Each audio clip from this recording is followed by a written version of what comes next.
What's up, Tired Mamas? It's Melissa here with the Cradle Coach, and today we're talking about the wake to sleep approach. What is this method and when do you use it?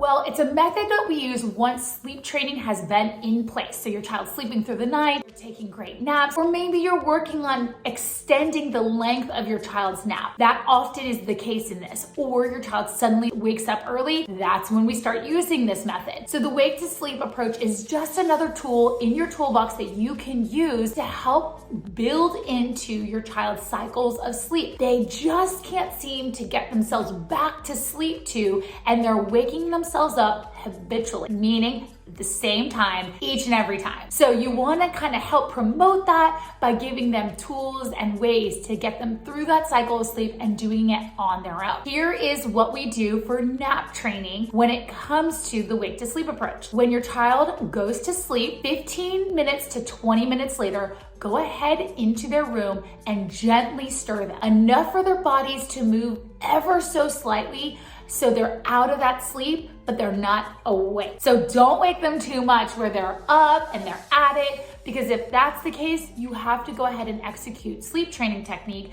that you used prior. However, with the wake to sleep approach, you'll go ahead and once you've stirred them, you're just gonna take a step out and keep an eye on that time that they typically wake each time.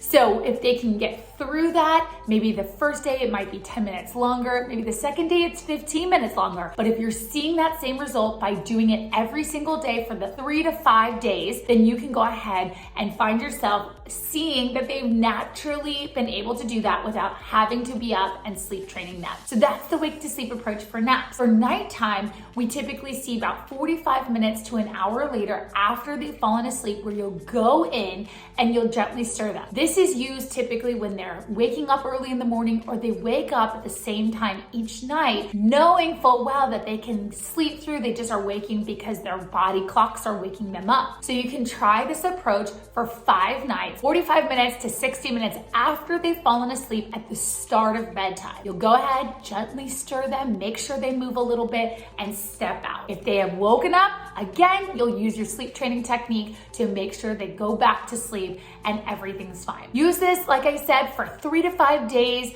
executing it just ever so gently, one time only, once you have gone through the process. One time and one time only. So if that doesn't work, that's okay. That didn't work for your child, it's normal. Like I said, it works 50% of the time. So do your best, stay consistent, and see if that helps you. You can go ahead and check out more information on the wake to sleep approach at thecradlecoach.com, or go ahead and like and subscribe so that you can stay tuned to more tools you can use for your child's sleep. We wish you nothing but the sweetest dreams.